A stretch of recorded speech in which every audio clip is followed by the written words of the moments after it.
Добар ден, ова е најновата Телма амбуланта.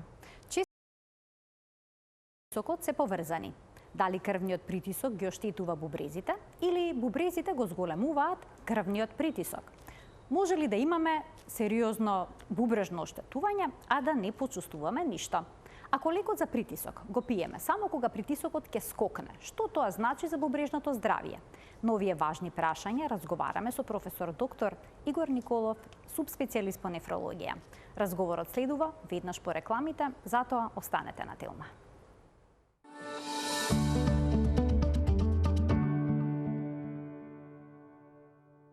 Бубрезите и крвниот притисок се тесно поврзани, но тоа често не е доволно познато за пошироката јавност. Која е двонасочната врска помеѓу хипертензијата и бубрежното здравје, ќе го прашаме професор доктор Игор Николов, субспецијалист по нефрологија.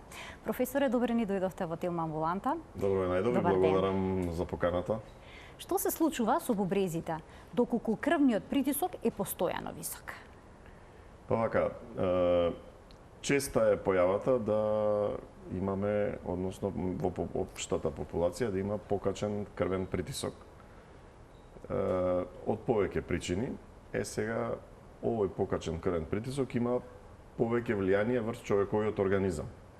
Едно од тие влијанија е на ниво на бубрезите. Бубрезите се парен орган и тие имаат една основна функционална единица која што се вика нефрон, а нефронот е составен од еден сплет на крвни капилари кој што се гломерул, се вика гломерул. Во овој сплет на крвни капилари доаѓа крвта од организмот и под нормален физиолошки притисок крвта тука се прочистува. Овој сплет на капилари представува и гломерул представува единствен сплет во организмот каде што имаме артериола со артериола каде што се поврзува, значи артерија со артерија и гломерулот практично тука се изведува процесот на филтрација на крвта, односно незиното прочистување. Сега, кога крвниот притисок во организмот е повисок, гломерулот и неговите ѕидови, односно ѕидовите на овие мали крвни садови се под континуиран притисок, под зголемен физички притисок, и овој континуиран зголемен физички притисок го менува самиот гломерул, ги развива и ги стимулира процесите на склероза, на атеросклероза и на промени на гломерулот, и со самото тоа бубрегот веќе не и функционира како неговите што треба. функционална единица се менуваат. Сега, тоа не се случува одеднаш, туку се случува со постепено и подолго траен временски период. Сега, овој гломерул има и таа мембраната на гломерулот практично се менува. Со самата промена на мембраната настануваат овие процеси кои што ние не би сакале да ги имаме во организмот, а тоа се склерозата, и бубрегот у суштина не може да ја извршува својата основна функција, односно неговата функционална единица нефронот не може да извршува својата основна функција, тоа е прочистувањето на крвта.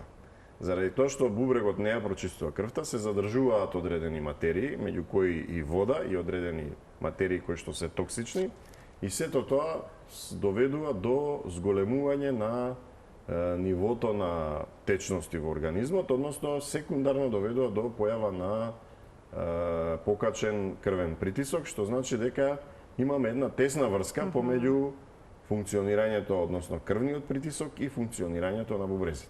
Може ли крвниот притисок да ги оштети бубрезите, а пациентот да не почувствува ништо? Или има некои карактеристични симптоми, некои знаци кои што укажуваат дека покачениот крвен притисок ги оштетува бубрезите? Секако има знаци, но знаците кои ќе се почувствуваат веќе е многу напредната работата.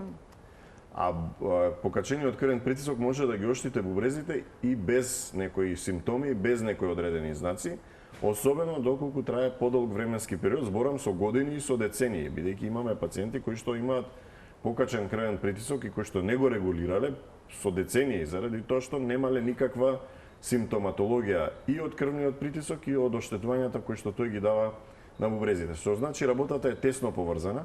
Бубрезите може да страдаат и ние велиме во медицината дека бубрезите се орган кој што молчи и страда, за разлика од другите органи кои што знаат да болат. Например, кога има срцев удар, има болка. Кога имаме чир на желудник, повторно има болка. Кога имаме други заболувања, обично одат со болка.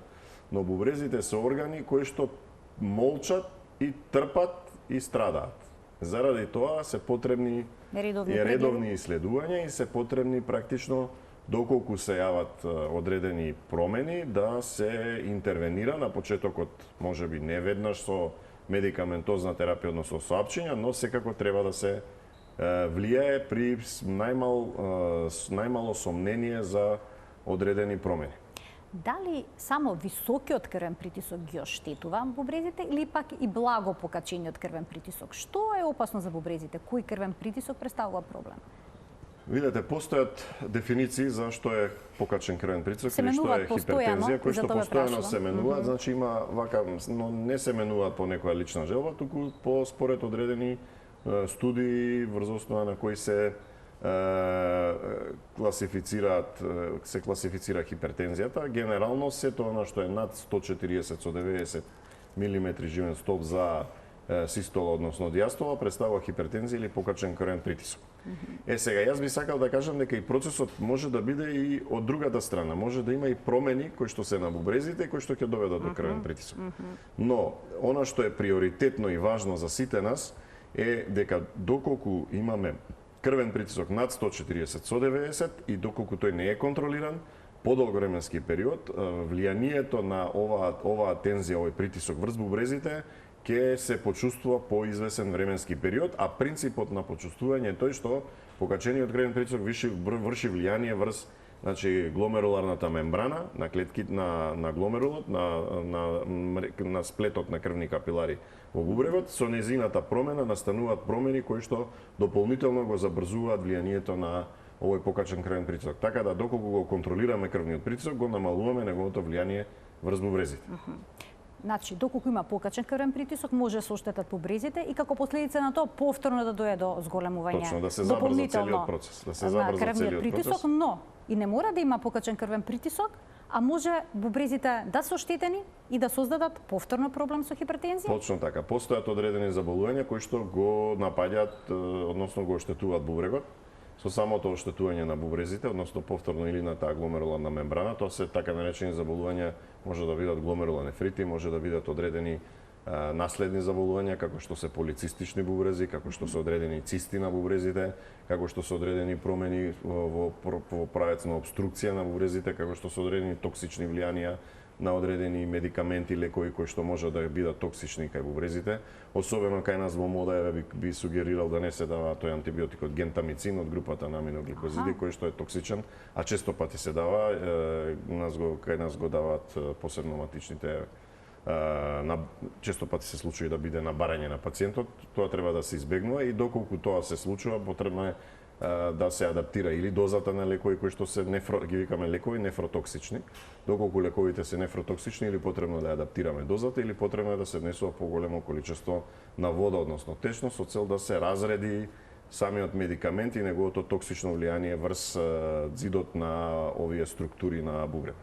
Ќе се задржиме малку подолу во емисијата на нефротоксичноста на одредени лекови, но кога ќе забележите некој пациент дека има покачен крвен притисок и оштетување на бубрезите, можете ли да процените, да дознаете што бил првиот проблем? Дали хипертензијата или пак оштетувањето на бубрегот?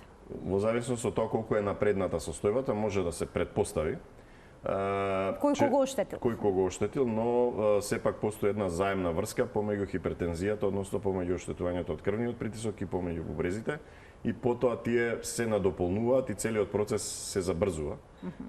Така да со забрзувањето на процесите доаѓа до дополнително оштетување на бубрезите. Инаку,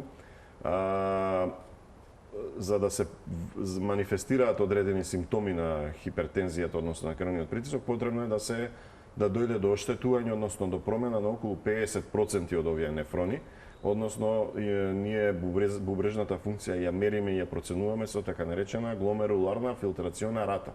Тоа значи рата или стапка колку бубрегот филтрира во одреден временски период, односно колку гломерулите филтрираат во одреден временски период, и врз основа на таа филтрациона рата, ја викаме ГФР, гломеруларна филтрациона рата, ние одредуваме до кој степен на бубрежно оштетување за кој степен на бубрежно оштетување се работи. Обично симптомите може да се манифестираат или да се забележат промени кога 50% од нефроните се променети, односно гломерулите се променети и тогаш станува обично збор за таа така наречена хронична бубрежна болест од стадиум 3 или кога гломеруларната филтрациона рата е под 60 мл на минута.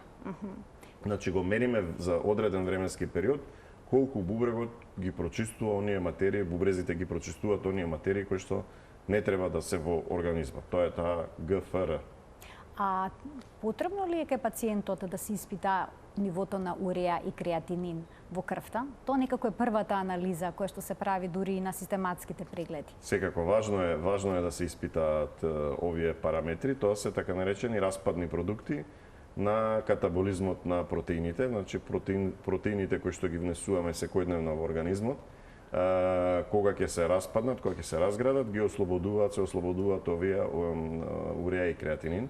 Уреата и креатининот биваат елиминирани, односно одстранети од организмот преку функционалноста на бубрезите, но треба да се знае дека само врз основа на уреа и креатинин не можеме да ја прецизираме точно активноста, односно оштетувањето на бубрезите, заради тоа се потребни и други дополнителни испитувања со цел да ја детектираме или да детерминираме функционалноста на бубрезите. Секако уреата и креатининот представуваат еден од првите индикатори кои што се во лабораторија, лабораториски индикатори, тоа не се симптоми, него е лабораторија, наод.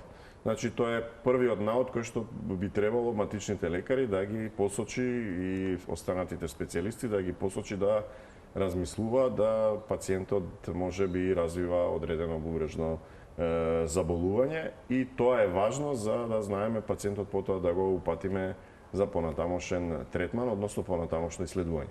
Дали треба драматично да бидат покачени уреата и креатининот за да бидете сигурни дека се работи за некаков проблем со бубрезите, што ако се постојано малку над горната граница, референтна? Па видете, се започнува доколку се малку над референтната граница, се започнува прво со немедикаментозен третман, односно може да станува збор за диететска интервенција во исхраната, и врз основа на проценките и исследувањата кои што треба да се направат како на таа ГФР, така и на дополнителни исследувања и на урината и ултразвучните исследувања, односно ехото на бубрезите, би требало да се одреди функционалноста на бубрезите и врз основа на тоа може да се одлучи дали ќе се продолжи со диететска интервенција или пак може да се одлучи за медикаментозен третман или третман врз основа на другите симптоми кои што ги има. Со еден збор, терапијата на бубрезите би се состоела од коригирање на другите заболувања кои што би биле во организмот, како што се, например, хипертензијата, диабетот и останати заболувања и секако доколку станува збор за специфични ренални бубрежни заболувања од групата на васкулити, од групата на автоимуни заболувања кои што може да ги зафатат бубрезите, во тој случај потребни се соодветна медикаментозна терапија. Што значи за бубрезите комбинацијата диабетес плюс покачен крвен притисок? Да, диабетот представува заболување кое што во моментот ние живееме една епидемија на диабет. Заврши онаа епидемија на акутно заболување, односно вирусното заболување на ковид, но продолжуваме да живееме во епидемија на диабет заедно со обезност, односно дебелина, заедно со хипертензија. Оваа епидемија доведува до оштетување на другите органи, затоа што диабетот представува едно системско заболување кое што ги напаѓа, односно ги оштетува големите крвни садови, но ги оштетува и малите крвни садови на организмот.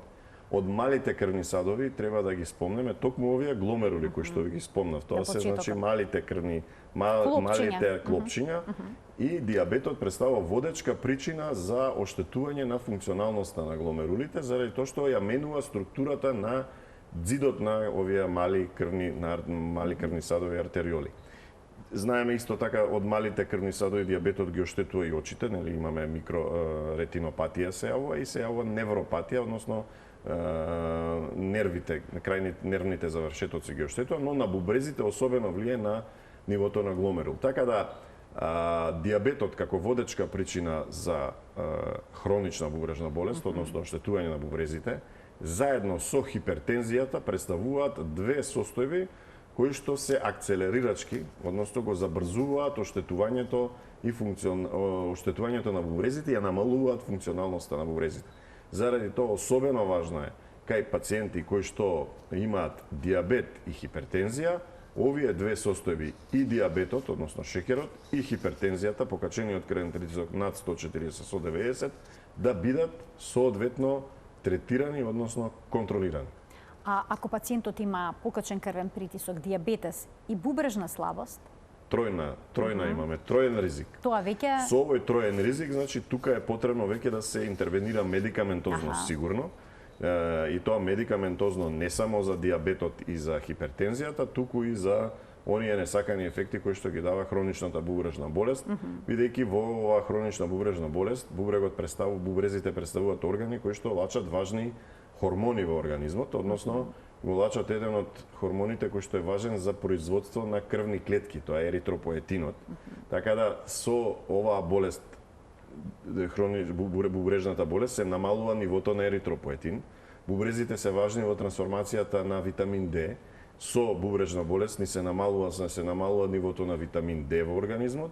Со дефицитот на витамин Д се намалува концентрацијата на калциум во организмот, доаѓа до мобилизација, односно активирање на хормоналниот статус, односно на хормоните. Паратироидната жлеза мора да лачи повеќе паратироиден хормон, кој што го мобилизира калциумот од коските, и сето тоа представува еден систем на врзани садови. Доколку на ова се надоврзе диабетот, кој што е неконтролиран, хипертензијата која што е неконтролирана, се наоѓаме на една брза стаза за влошување на бубрежната функција, односно за добивање, доаѓање во терминална фаза на хронична бубрежна болест, кога бубрезите терминално, значи дека не можат повеќе да работат, да функционираат и да пациентот ќе заврши на дијализа. Токму така, пациентот ќе заврши на дијализа. Сега има многу луѓе кои што велат дека апчето за притисок го пијат само кога притисокот ќе им скокне. Што значи тоа за бубрежното здравје на долг пат? Ова е генерално погрешно мислење во јавноста, заради тоа што хипертензијата, односно покачениот крвен притисок, представува состојба која што не се лекува акутно, туку се лекува долгорочно и хронично. Кога ќе одлучи специјалистот или лекарот дека треба пациентот да прима терапија за притисок, таа терапија за притисок се пие во континуитет, односно редовно, односно секојдневно. Дали пациентот имал симптоми или немал симптоми, односно тоа што го велите скокнал или не скокнал притисокот, бидејќи скокнал значи дека тој го почувствувал некако. Да не го почувствувал, нема да го има терминот скокнал. Го почувствувал најверојатно со некоја главоболка, со срцебиење и така натаму. И тогаш обично има група на пациенти кои што ги викаме некомплиансни пациенти, односно не ја почитуваат препораката за пиење на лекови, со пациенти со лоша комплианса. И овие пациенти практично си прават штета, односно белја сами на себе, заради тоа што погрешната терапија не дава добри резултати, односно се исто е како и да не се лекуваат од хипертензија или како да не сакаат да се лекуваат од хипертензија. А што е со лековите за притисок? Дали одредена група од овие лекови може да доведат до оштетување на бубрезите? Добро, ова е интересно прашање. Мора да се каже дека групата на лекови кои што се антихипертензивни лекови, тие се поделени на неколку подгрупи. Најчесто се во групата на калциумски антагонисти, во групата на АЦ инхибитори, имаме група на блокери на одредени рецептори, алфа-бета блокери и така натаму, но таа група на лекови вообичаено не е нефротоксична, така да лековите за притисок се безбедни, не даваат оштетување на бубрезите. Постои одреден ризик кај лековите што ги нарекуваме диуретици, односно тоа се лекови за мокрење, за измокрување.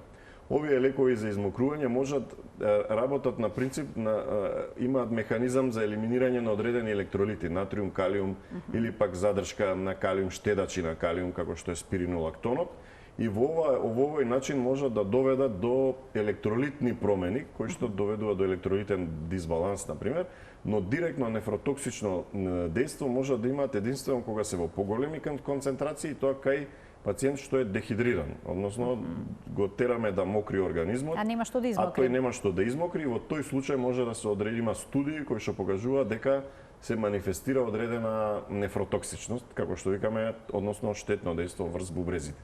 И тоа најчесто само во групата на диуретици. Сега, имаме уште една група на лекови кои што се така наречени статини, односно антилипемици.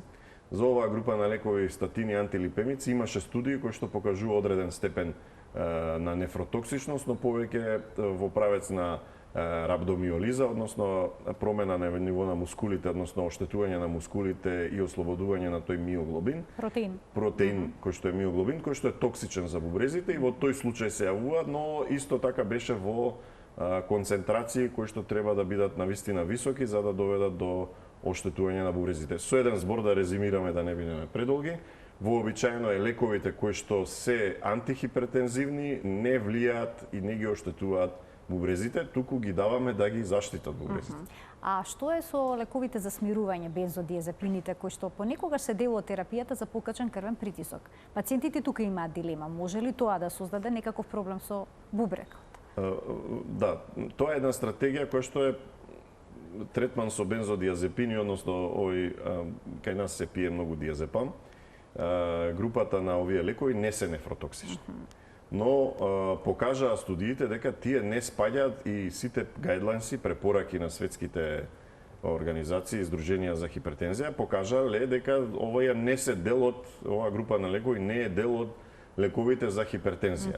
Значи групата на лекови бензодиазепини, која што не е нефротоксична, значи не ги оштетува бубрезите, најдобро влијае, односно практично влијае на еден тип на седација на човековиот организам и на тој начин влијае на едно смирување, чувство на смирување, но не ја коригира тензијата. Значи не го коригира крвниот притисок. Така да погрешна е стратегијата кај пациенти кои што имаат крвен притисок да им се даваат бензодиазепини, односно терапијата да биде диазепам. Така, и ова е убаво да се разјасни, а пациентите кои што примаат некаква хронична терапија, на што треба да внимаваат и кога треба да прават почесто нефролошки прегледи, бидејќи споминавте дека одредени лекови може да бидат нефротоксични, односно да го оштетат бубрегот. Мака, ние во медицината имаме група на лекови за кои што е докажано дека се нефротоксични.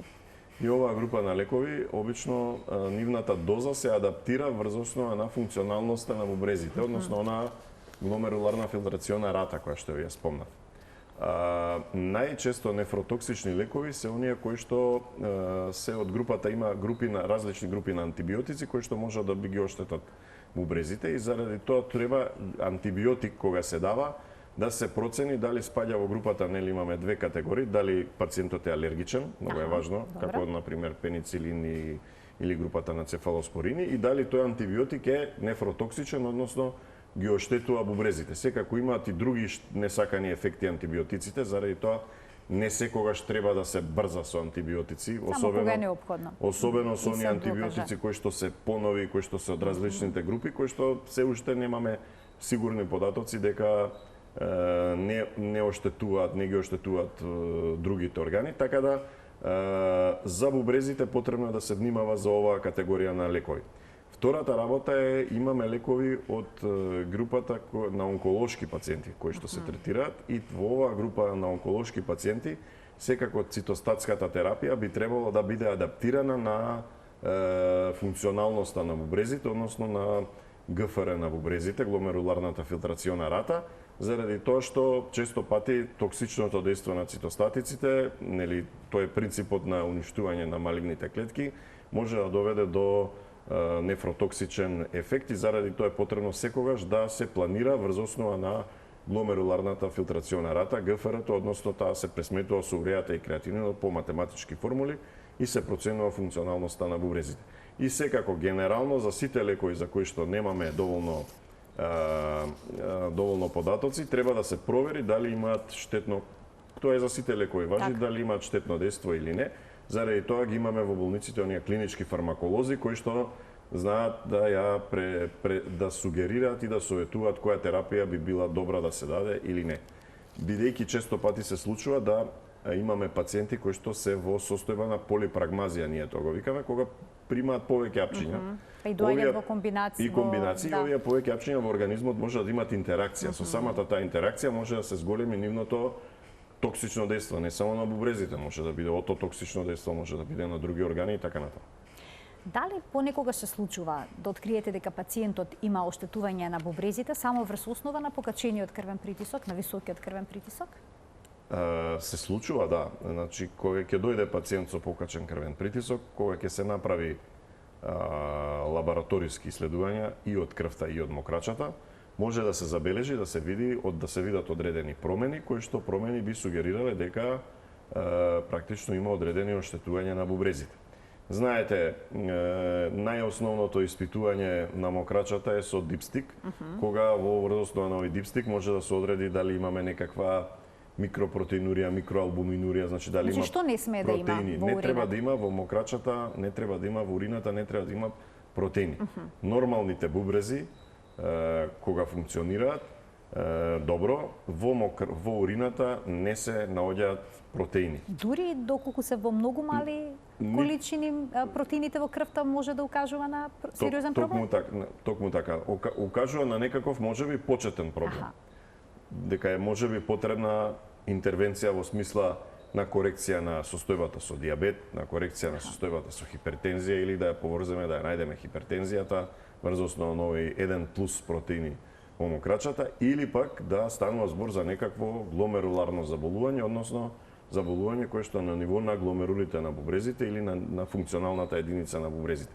Сето тоа може да се детектира прво со обична мокрача и да сигнализира одредени промени. Често пати може да биде еден обичен цистит со 1+ на протеини, но секако треба да се докаже, да се исклучи, да се доиспита. И тоа е многу значено за да не се остави долго време, заради тоа што доколку се остави долго време, оваа протеинурија може и да прогредира, односно оштетувањето на бубрезите може да прогредира. Исто така, од друга страна, во мокрачата може да се најдат еритроцити. Еритроцитите, знаете, како крв, но таа не е видлива. Ние мокраќата, урината не е црвена, но се наоѓаат еритроцити и тоа може да сугерира на одредени заболувања за кои што современата медицина во последниот период особено развива лекови кои што можат да се третира. И секако тука немаме симптоми пак. Немаме урина која што е со некаква црвена боја, нема ништо. Немаме никакви симптоми, но процесот може да стои и може да постои и заради тоа потребно е да се направат доиследувања. А може ли пациентот да има бубрежна слабост, а да нема покачен крвен притисок? Да му е нормален крвниот притисок? Можно е, да. Долг временски период пациентите можат да имаат бубрежна слабост, притисокот да не биде покачен. Притисокот обично се покачува или таа наречена реноваскуларна хипертензија се појавува кога бубрезите престануваат добро да функционираат, кога не доволно ја елиминираат водата, кога не ги елиминираат солите, натриум хлоридот, односно натриумот и хлорот, кога не успеваат да го елиминираат калимот и во дадената таа ситуација можеме да имаме една реакција на хипертензија, но тоа е кога е напредната хронична болест. Кога бубрежната болест не е напредната, значи кога станува збор за гломеруларна филтрација негдека помеѓу 30 и 60 мл на минута, во дадената ситуација пациентот не мора да има покачен крвен притисок, а може да има бубрежно заболување. Понекогаш притисокот скока, може да скока, но при тоа да не е постојано висок. Дали ова укажува на некаков проблем со бубрезите? Да, треба да се испита, заради тоа што постојат заболувања како што се заболувања на надбубрежни жлезди. Така наречен феохромоцитом, тоа е еден вид на тумор на надбубрежните жлезди, кој што прави дешарж на хормони кои што одеднаш го покачуваат крвниот притисок. Со овој дешарж пациентот добива моментален напад на висок крвен притисок, кој што може да стигне и до 220 и така натаму. Што се излачува, кортизол, адреналин? Да, или кортизол или адреналин, зависно од каков тип на тумор е, значи може двата во исто време и тоа да биде во еден вид на дешарж, моментално да се излачи, моментално да действува. И тука треба да се прават испитувања, да се одреди точно за што станува збор. Значи е поврзано со надбубрежната жлезда, не директно со бубрегот. Не е директно со бубрезите, со надбубрежната жлезда и заради тоа секој скок на тензијата треба да се нагол скок, посебно кај млади луѓе. Треба да се размислува во тој правец и треба да се направат дополнителни испитувања. Понатаму може да има стеноза на реналните крвни садови, односно крвниот сад, артеријата која што го храни бубрегот, големата артерија која што влегува во бубрегот. Стеноза значи да има стеснување. Доколку има стеснување, бубрегот настојува, нема доволен проток на крв и настојува да добива што поголемо количество на крв и тука се активира еден систем на ренин-ангиотензин алдостерон, кој што систем на ензими е важен за контрола на крвниот притисок. Но во даденава ситуација тоа е неговата функционалност е нарушена и сето тоа може да дојде повторно до еден скок на притисокот, скок на тензијата. Ренинот е всушност ензим, не е хормон, така? Ренинот е хормон кој што влијае на одредени ензими, ангиотензин 1 и ангиотензин 2. Значи самиот бубрек може да излачи ензим кој што ќе го покачи крвниот притисок. Токму така, да. Понекогаш може тоа да се испита за да се потврди или исклучи, или сето тоа се гледа на ехо? Може да се испита на ехо, не се гледаат овие ензими, хормони, такви работи не може да се видат на ехо, но потребно е да се испита доколку станува збор за хипертензија кај млад човек и вреди да се доиспита целосно за да евентуално се интервенира и да се влијае да ова хипертензија или овие појави не ги оштетат бубрезите и другите органи на долг. Значи, младите лица кои што имаат покачен крвен притисок секогаш најнапред треба да ги проведат бубрезите, здравјето на бубрезното ткиво. И срцето и бубрезите. Срцето и бубрезите. Поврзани се, бидејќи срцето секако е орган кој што обично лесно се испитува со едно ЕКГ, со едно ехо на срце. Бубрезите се поврзани, испитувањата се поврзани со лабораториски исследувања, потребно е крв да се земе, не е само ехо и така натаму, потребно е мокрачата да се испита. Значи, обсежни така да потребни се комплементарни да бидат испитувањата. Кај млад човек кој што има хипертензија, и срцето, и притисокот, и бубрезите, и секако треба да се исклучат одредени фактори кои што можат да доведат до таа хипертензија врз основа на стилот на живење, начинот на исхрана, овој брз стил на живење често пати доведува до живење под стрес, во хипертензија и така натаму. И сето зголемена телесна тежина. Зголемена телесна тежина како е епидемија е тоа веќе. Значи живееме во период фаза на епидемија на хронична бубрежна болест, дијабет и обезност. Да, за жал. Дали уринарните инфекции и каменот во бубрек може привремено да го зголеми, да го покачи крвниот притисок? Уринарните инфекции вообичаено не влијаат на покачувањето на крвниот притисок, освен индиректно, веројатно. Ради болката и стресот. Да, ради болката и заради стресот и заради советот да овие пациенти внесуваат поголемо количество на вода. Доколку имаме обструкција од камен, која што може да се појави, нели се вика хидронефроза или обструкција на бубрежните патишта, во тој случај може да постои недоволно елиминирање на внесените течности и тука може да се јави хипертензија. Многу е важно да се запамти дека уринарните инфекции често пати одат со 1+ протеини на дипстик, на лентичките. И тука не треба пациентите да прават паника дека имаат некоја протеинурија значајна за доколку има уринарна инфекција. Протеинуријата, односно протеините во мокрачата, би требало целосно да се испитаат откако ќе се коригира уринарната инфекција, а таа се коригира врз основа на детекција за кој тип на бактерија станува збор, нејзино излекување, односно ерадикација со антибиотик и потоа може да се исследи дали имаме значително количество на протеини во мокрачата, бидејќи протеини во мокрачата треба да се запамти дека не би требало да има. А што со некои што имаат постојани циститиси?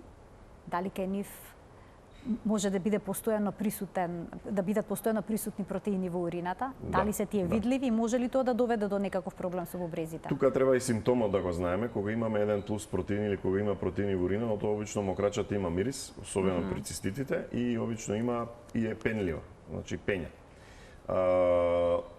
Често пати се случува, особено кај жените во поодмината возраст, да има хронични инфекции со одредени бактерии, најчесто е Escherichia coli, која што е 80% од причинителите, можеби и повеќе од причинителите на цистит, и таа е прилично со текот на времето станува резистентна. Така да овие луѓе, овие пациенти можат да имаат во континуитет 1+ на протеини во мокрачата и важно е да тоа се направат обиди за ерадикација, односно елиминирање на таа бактерија. Сега после одредени медицински интервенции може да се појават и други бактерии кои што се порезистентни, како што се групата на клепсиели, кои што често пати знаат да бидат и интрахоспитални инфекции заради манипулација низ уринарните патишта кога се прават цистоскопии или така натаму. Сепак многу е важно да доколку има симптоматологија, пациентот се ослободи од тие симптоми, а може да се ослободи со третман. Доколку стане хронично заболување, а нема симптоматологија, треба да се следи концентрацијата. Значи тука нема лекување, доколку нема симптоми. Потребно е да се лекува, но доколку немаме медикамент кој што действува, не можеме да го решиме. Останува да го имаме како домашно животинче, бактеријата Ешерихија коли, например. Како наш жител. Како сожител. Сожител во микробиомот. А дали врз основа на изгледот на урината можеме да процениме дали се присутни протеини во урината или не? Кога има протеини во урина, обично е таа со пења, пенлива. А, пенлива е? Да, пенлива. И тука пациентите го ја забележуваат тоа пенливост и има еден специфичен понепријатен мирис. Значи пенливост и мирис се всушност индикатори. Се како симптоми да треба да вреди да се помисли да се направи лабораторија на мокрачето. А доколку се направат некакви промени во животниот стил, например со исхраната, се внесува помалку сол, но при тоа се пие поголема количина течност. Може ли тоа да биде добро и за крвниот притисок, но и за бубрезите? Токму така, секогаш се започнува со интервенција на промена на животниот стил. Тоа е едно кое што треба да го знаат сите наши граѓани, односно гледачи. Животниот стил е многу важен како за крвниот притисок, така и за функционирањето на бубрезите, на органите. Во рамки на овој животен стил го спомнавте веќе внесувањето на пресолена храна или храна пребогата со протеини. Храната пребогата со протеини ги оптеретува бубрезите, односно функционалната единица нефронот, и со самото тоа може да доведе до поголемо, односно побрзо развивање на хроничната бубрежна болест. Заради тоа, секогаш приоритет ќе биде измената на животниот стил, односно адаптација на животниот стил, и тоа да не биде само 2-3 недели, туку да биде начин на живот, стил на живот. Доколку успееме да ги убедиме пациентите да го променат стилот на живот, веројатно ќе успееме да на долгорочни стази ги сочуваат своите круцијални органи, како што се срцето, бубрезите и така натаму. Повеќето од нас имаат чувство дека пијат доволно вода. Но што говори вашето искуство? Внесуваат ли пациентите кои што ќе дојдат во нефролошките клиники доволно течност? Ние сме генерално регион во кој што не се внесува доволно количество на вода. Дури и знаете, има и традиција кога ќе отидете на гости, вода не ви служат, ви служат сок. Било каков. Тоа е доколку немаме навика да побараме вода. Плюс еден вид на навреда може за домаќинот доколку само вода ви понуди, но тоа е предност за вашите органи. Секако домаќинот сака да се покаже и обично нуди некаков сок кој што е вообичаено благ, и тука дополнително е тоа еден начин на стил на живот. Дополнително живееме во регион каде што преовладува медитеранско-континентална клима со жешки лета. Во периодот на летно време не смееме да забораваме дека имаме таа така наречена перспирација инсензибилис, односно неосетливо губење на течности. Ние во текот на летно време преку потењето губиме во овој регион околу литар до литар и пол вода, тоа без да го почувствуваме и без да го знаеме. Сега, ако некој во текот на зимото внесува 2 литра, а не се, значи зимно време не се губи преку кожата литар до литар и пол, се губи 500 милилитри да речеме, а летно време исто така внесува 2 литра вода, а поти литар и пол, во дадената ситуација значи имаме една дехидратација, континуирана дехидратација на организмот.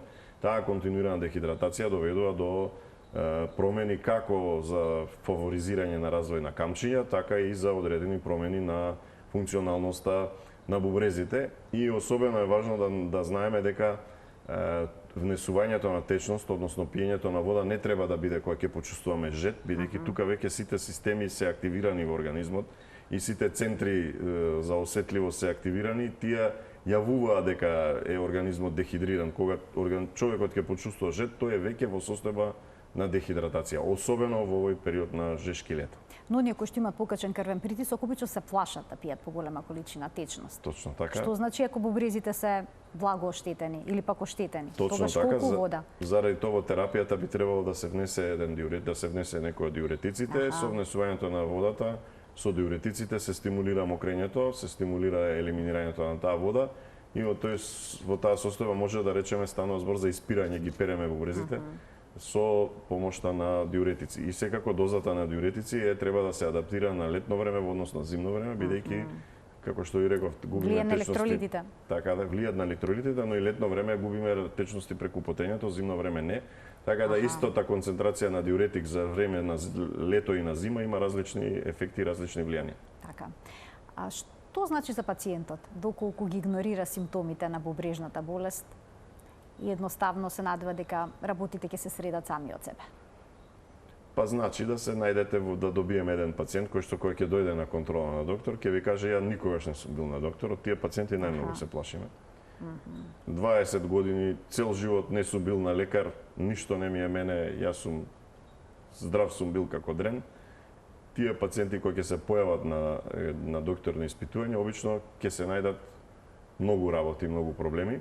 Така да многу е важно да особено да функционира и во државата функционираат оние систематски прегледи каде што не еднаш годишно се исследуваат пациентите. Исто така е важно да популацијата, односно луѓето сватат дека нема ништо страшно да еднаш годишно се проверат здравствено какво е нивната здравствена состојба и исто така да го премерат барем притисокот или еднаш во месецот или почесто во зависност од препораките на или пак да се јават на матичен лекар каде што исто така може да ги добијат овие основни функционални испитувања и исследувања кои што даваат вака генерална информација каде сме, што сме и до кај сме. Ајде на крај за превенцијата, што советувате? И оние лица кои што имаат покачен крвен притисок, колку често да прават проверки на состојбата на бубрезите? Видете, пациентите со покачен крвен притисок секој пат кога го контролираат срцето им се проверуваат и маркерите, односно се проверува веројатно и лабораториската состојба со крвна слика со урина, така да специјалистот кој што го следи срцето веројатно ќе алармира и треба да алармира доколку има одредени наводи кои што сугерираат на оштетување на бубрезите. Во групата на диабетичари, кои што исто така се огромна голема бројка, потребни се еден комплементарна соработка на специјалистичко ниво меѓу кардиолог, ендокринолог и нефролог. Посебно во последниот период живееме во еден период кога се јавуваат нова група на лекови во третманот на пациенти со диабетес кои што имаат протеинурија, односно микроалбуминурија.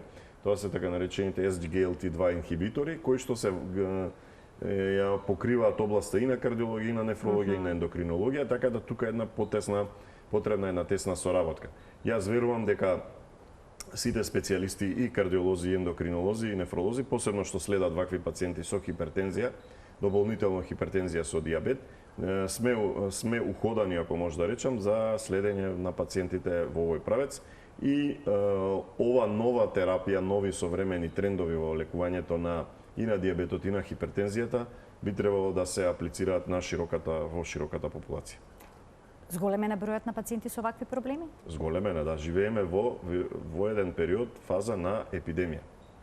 Ние сме во епидемија, која што прво можеме да ја коригираме со промена на стил на живот, медикаментозни интервенции и современа терапија која што се развија се повеќе. Мислам дека најтешко е првото, промена на стилот на живот е најтешко.